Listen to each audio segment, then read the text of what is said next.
lögmætur eigandi skuldarinnar að rukka þig,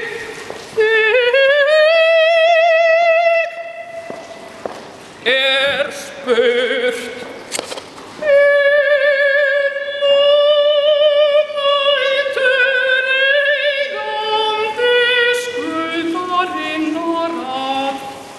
Rukka þig.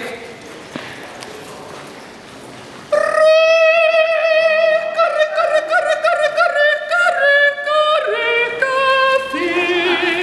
Takk. Er lögmætur eigandi skuldarinnar að rukka þig?